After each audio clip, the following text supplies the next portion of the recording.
Bonjour. Alors, épisode 4 et dernier épisode du cours de géométrie dans l'ensemble des nombres complexes, nous allons surtout parler de la forme trigonométrique d'un complexe non nul. Dans le descriptif de la vidéo, vous trouverez un polycopie en format PDF ainsi qu'un lien vers mon blog où vous pouvez trouver divers documents de maths expertes et maths spécialité de terminale.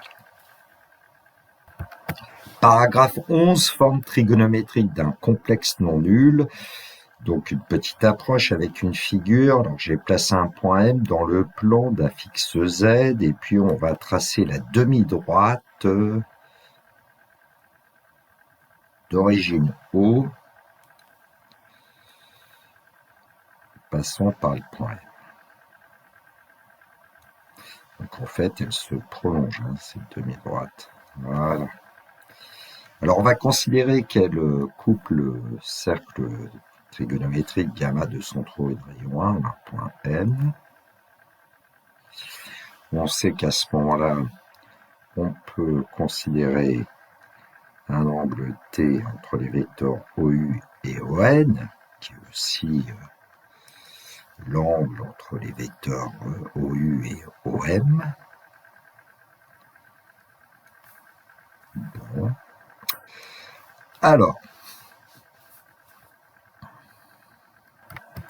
on peut dire que, par exemple, je vais appeler module de Z, je vais dire que c'est R, argument de Z, petit t à 2π près, modulo 2π.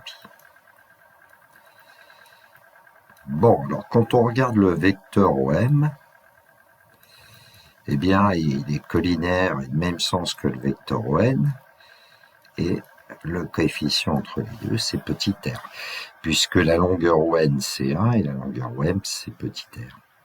Et donc, on va pouvoir écrire Z égale R facteur de... Eh bien, le vecteur ON, c'est cosinus t plus 6 sinus t.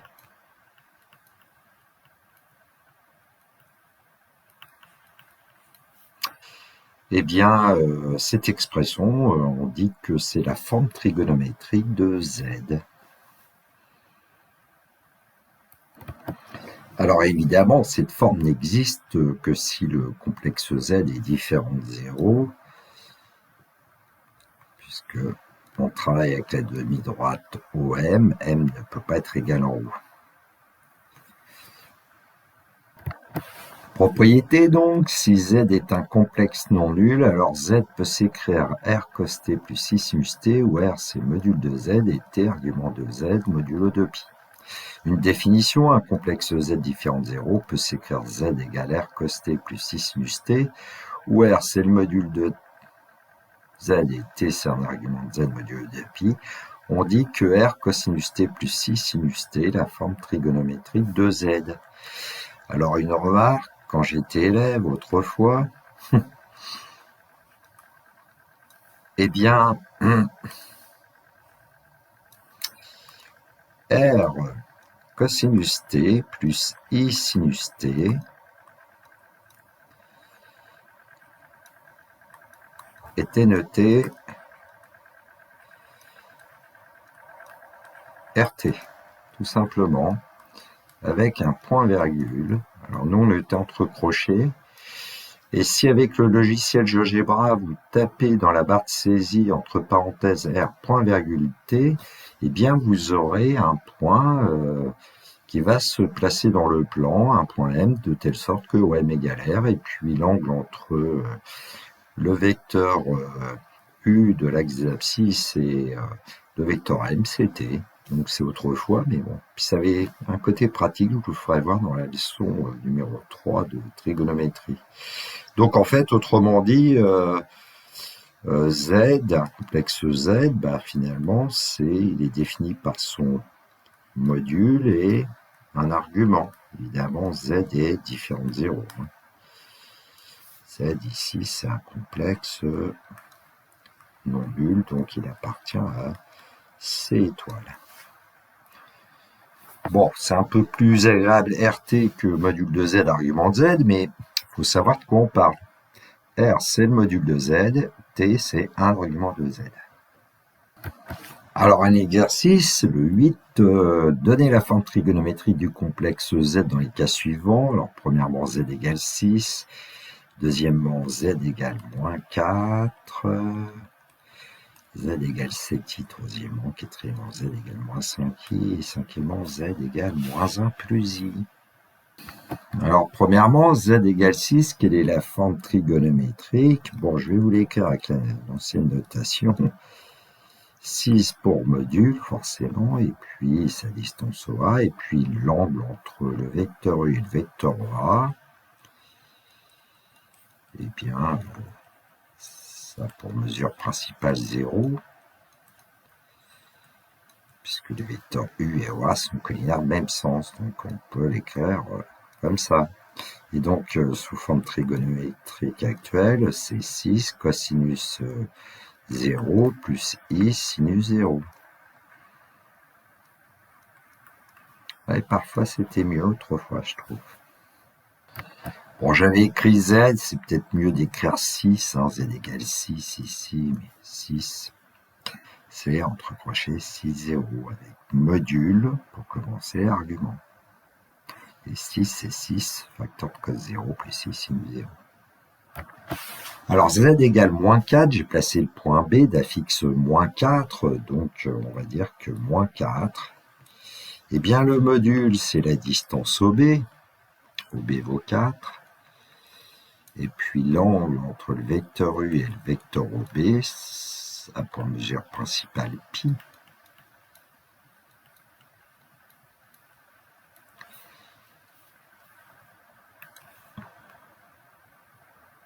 Voilà cet angle.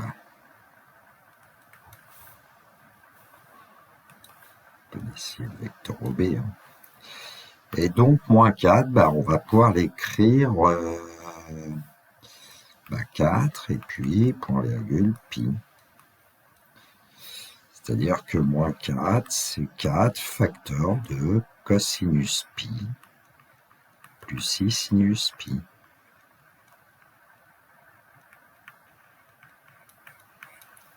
Cosinus pi plus 6 sinus pi, c'est moins 1 plus 0i. Moins 1 fois 4, ça fait bien moins 4. Exemple 3, Z égale 7i. Alors, j'ai placé le point C d'affixe 7i. Alors, la distance C, bien sûr, c'est 7. Et puis, l'angle entre les vecteurs U et OC, on peut dire que c'est pi sur 2 modulo 2pi. Puisque l'angle entre le vecteur U et le vecteur OC, sa mesure principale, c'est pi sur 2. Et donc, 7i, on peut l'écrire 7, point virgule, pi sur 2. Et puis donc 7i, c'est 7 cosinus pi sur 2 plus i sinus pi sur 2. Cosinus pi sur 2 vaut 0, sinus pi sur 2 vaut 1. Donc ce qu'il y a dans la parenthèse, c'est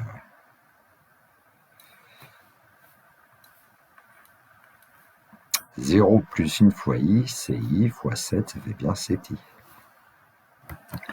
Z égale moins 5i, alors j'ai placé un point D d'affixe moins 5i. Donc la distance OD, c'est 5, absolument 5. Et puis un angle orienté de vecteur U, vecteur OD, eh bien, entre le vecteur U et le vecteur OD, la mesure principale, c'est moins pi sur 2.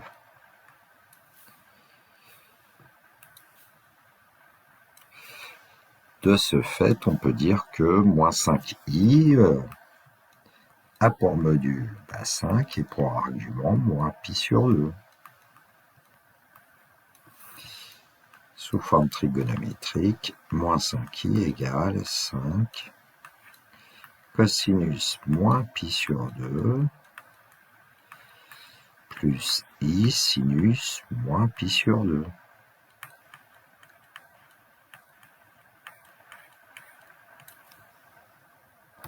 Alors, cinquièmement, z égale moins 1 plus i. J'ai placé le point E d'affixe moins 1 plus i. Alors, ce que je n'ai pas tracé qui va être important ici, c'est de tracer en fait un segment horizontal qui rejoint le point V d'affixe I et puis un segment vertical qui va rejoindre un point. Alors ici, je vais me contenter de mettre moins 1 et puis voilà, 1 sur l'exemple donné, quoi. Bon, en fait, qu'est-ce qu'on obtient? Un carré. Il va falloir que je donne des noms quand même. Alors, je vais appeler ce point ici, je vais l'appeler A, et puis l'autre, je vais l'appeler B, peu importe. Allez, B. Bon, donc, la distance E, c'est la longueur d'une diagonale dans un carré, le carré OAEB. Donc, c'est racine carrée de 2. Voilà pour le module de moins 1 plus I. Et puis un argument, c'est un angle de vecteur entre le vecteur E et le vecteur E. Alors, on va couper en deux, parce qu'on a d'abord, entre le vecteur E et le vecteur V, on a un angle de pi sur 2. Et puis ensuite, entre le vecteur V et le vecteur E, on a un angle de pi sur 4. Propriété dans un carré. Et pi sur 2 plus pi sur 4 va vous donner 3 pi sur 4. Évidemment, c'est une mesure modulo de pi, mais c'est la mesure principale. Très souvent, on donne la mesure principale. C'est pas obligatoire. Et donc, moins 1 plus i, ça sera racine carrée de 2, facteur de cosinus 3 pi sur 4, plus i sinus pi sur 4. 3 pi sur 4. Je sais plus ce que j'ai dit, je vais dire une bêtise comme d'habitude, la fatigue. Bon, on voit pas bien le pi sur 4, hein, mais voilà, 45 degrés, quoi. La diagonale EO coupe l'angle droit AOB en deux angles de même mesure, donc vous avez aussi pi sur 4 ici. Hein. On va peut-être mieux voir.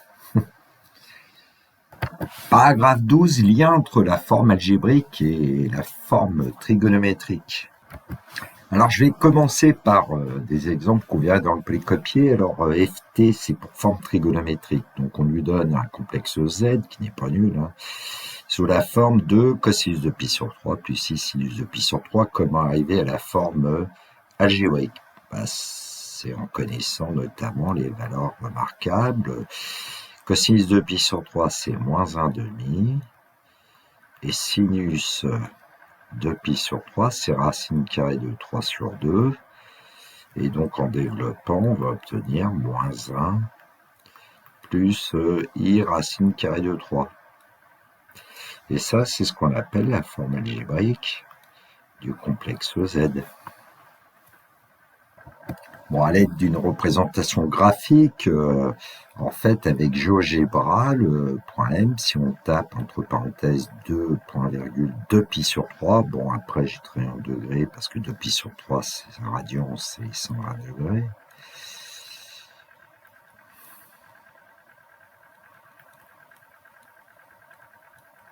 Alors, comme le complexe Z avait pour module 2, je vais tracer le cercle de centraux et de rayon 2, attention. Un angle de 120 degrés. Alors, comment est-ce qu'on peut lire graphiquement les coordonnées du point M, ce qui nous donnera la forme algébrique? Il suffit de, par exemple, de projeter orthogonalement un point M sur l'axe des abscisses. On va obtenir un point A, et puis le point A, lui, correspond à moins 1. Hein, son abscisse, c'est moins 1. Et puis, si on projette orthogonalement le point M sur l'axe ordonné, on va avoir un point B, et puis le point B, son ordonnée, c'est racine carrée de 3. Alors, c'est pas évident de voir racine carrée de 3, mais bon. Donc voilà, on avait Z qui s'écrivait entre crochets de 2π sur 3, je vais utiliser la vieille notation. Et donc Z, c'est moins 1 plus, on va écrire moins 1 plus I racine de 3.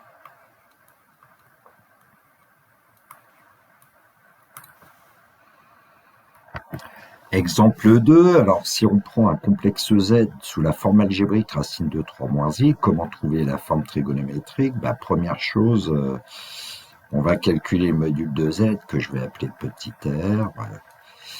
Et donc, c'est racine carrée de racine de 3 au carré, donc 3 plus moins 1 au carré.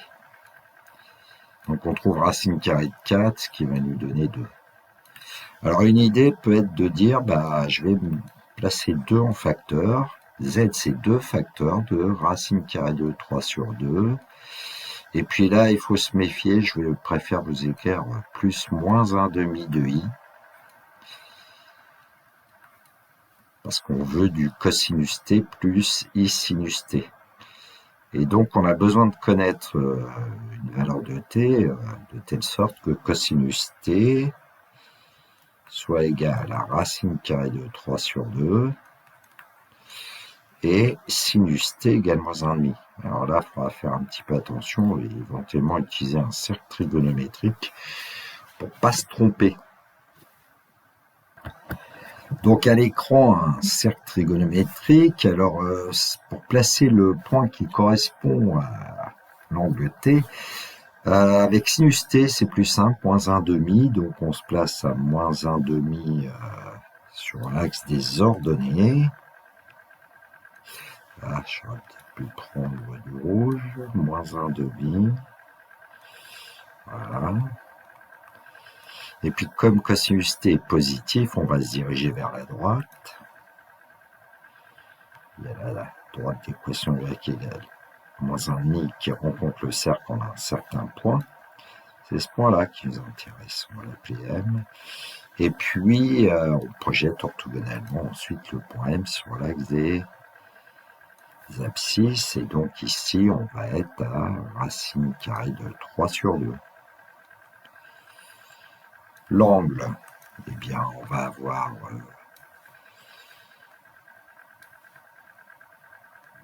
l'angle entre le vecteur U que je n'ai pas tracé, le vecteur M, cet angle-là qui nous intéresse.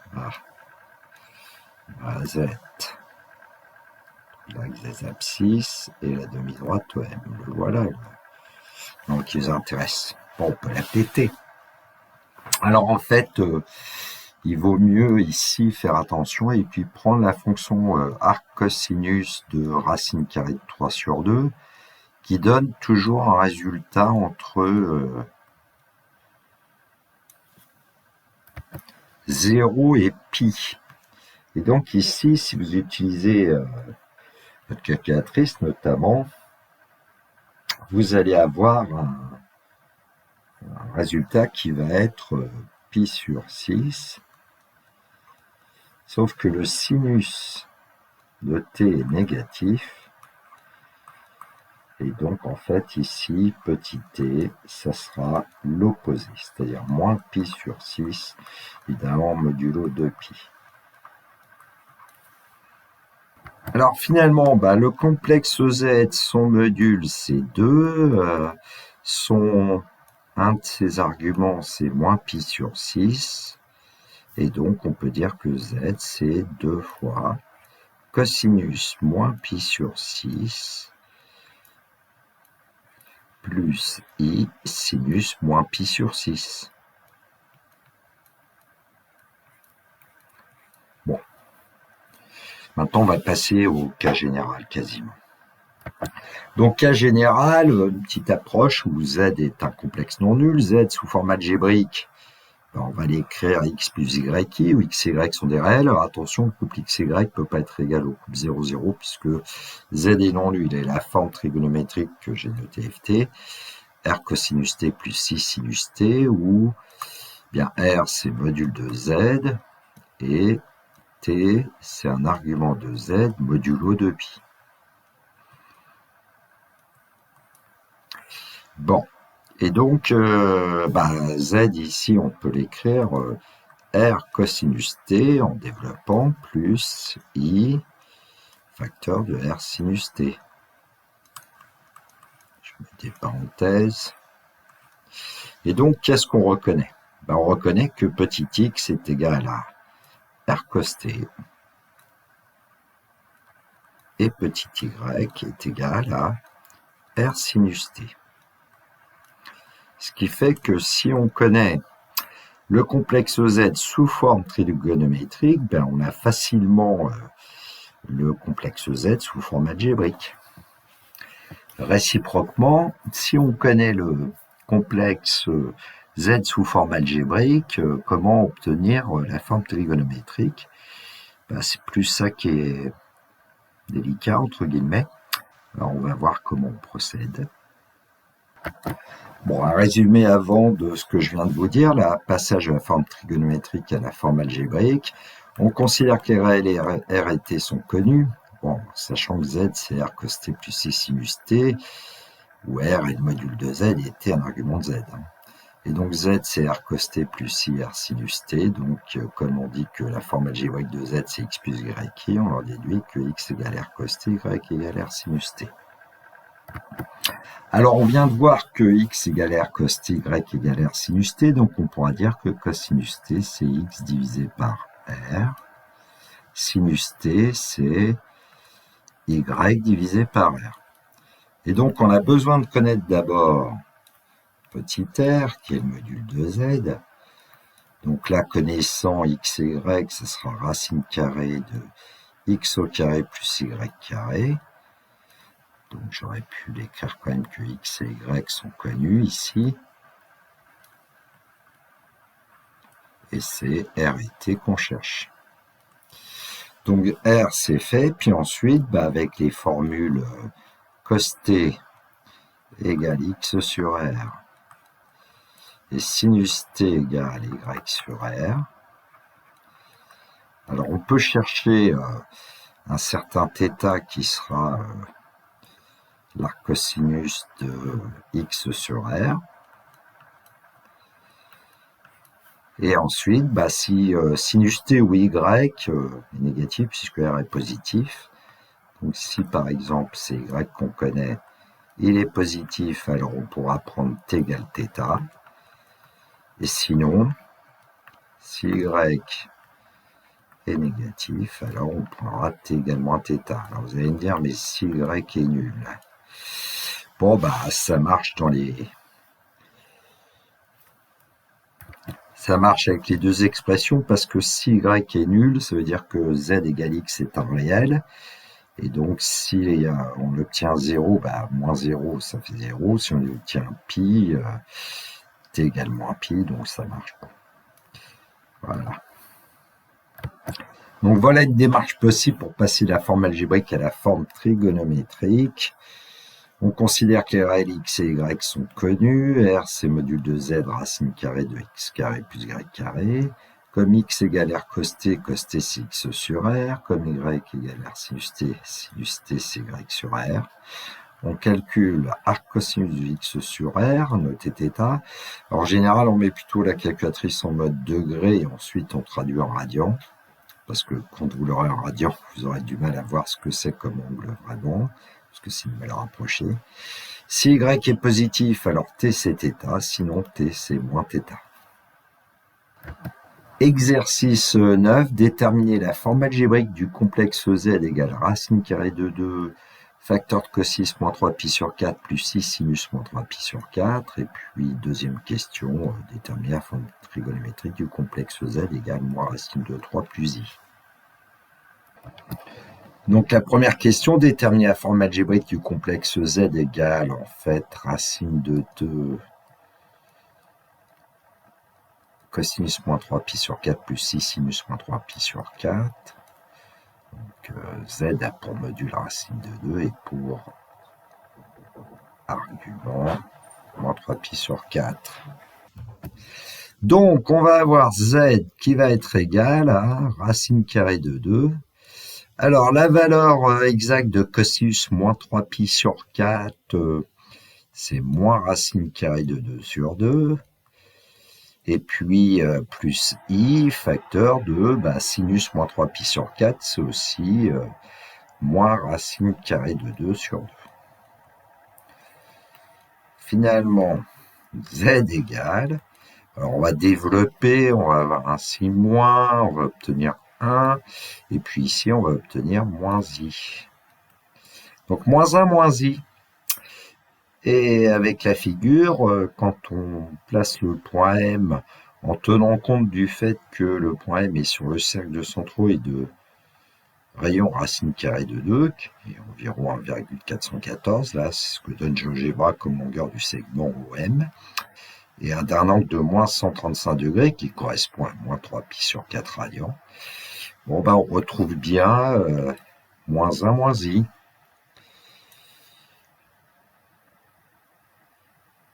Moins 1, moins i. Peu importe la couleur là. Voilà. On est à moins 1, comme coordonnée du point M. Question 2, déterminer la forme trigonométrique du complexe Z égale moins racine de 3 plus I. Alors, je ne vais pas faire de figure là. Pour l'instant, Z moins racine de 3 plus I sous forme algébrique, c'est-à-dire Z égale X plus YI, avec X égale moins racine carrée de 3 et Y égale 1. Bon, on calcule d'abord le module, petit r, module de Z. Alors, ça va nous donner la racine carrée de, moins racine de 3 au carré, ça donne 3 plus 1. Et donc, on va obtenir 2. Et puis ensuite, on a besoin de trouver l'angle de t. Alors, cosinus t, sinus t, si on applique les formules de courbe, c'est x sur r, y sur r. Ce qui va nous donner, pour x sur r, eh bien, moins racine carrée de 3 sur 2. Et puis pour y sur r, 1 demi. Bon, avec arc cosinus t, on va obtenir arc cosinus, pardon, non pas de t, mais de A. Vas-y, petit pépère. Alors, arc cosinus de moins racine carrée de 3 sur 2 va nous donner 5pi sur 6.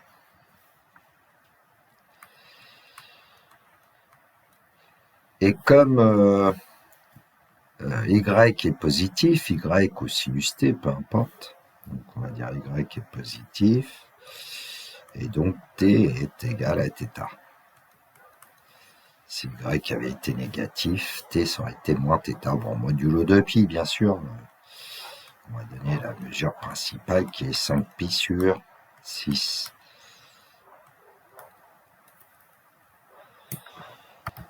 Bien, donc j'ai indiqué le résultat quand même. Pour z égale moins racine de 3 plus i sous forme algébrique, on obtient z égale 2 cosinus 5pi sur 6 plus 6 sinus 5pi sur 6 sous forme trigonométrique.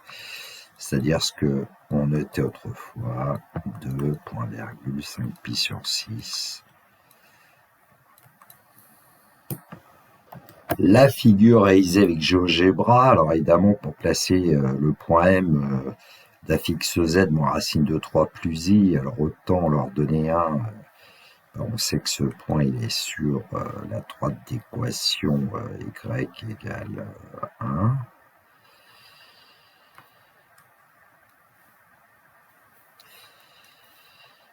Bon, et puis évidemment quand on connaît le module de Z, ça permet de tracer le point M correctement, puisqu'on trace le cercle de centraux et de rayon 2. Et donc il y a deux possibilités, ou bien le point M ici, ou bien un point que je vais appeler N. qui serait situé à l'intersection du cercle et de la droite d'équation Y égale 1. Mais ici, l'ordonnée du point M, c'est 1, puisque la partie imaginaire de Z, c'est 1. Donc forcément, voilà. Et puis la partie réelle, plutôt, c'est moins racine carrée de 3. Donc, moins racine carrée de 3, évidemment, on l'a ici. Alors que pour l'autre, on aurait racine carrée de 3. Donc, c'est bien ce point M là. Bon. Donc la droite d'équation Y égale 1, et puis l'abscisse du point M, moins racine de 3, donc l'abscisse du point N, ça serait racine de 3. Donc lui, il n'existe pas, on peut gommer. Voilà. Donc une belle figure, Isaac GeoGebra, 150 degrés, c'est 5π sur 6 radians. Cette vidéo est terminée pour moi. Il me reste à vous souhaiter une très belle journée. Surtout, prenez bien soin de vous. Que la force soit avec tous ceux qui étudient. Au revoir.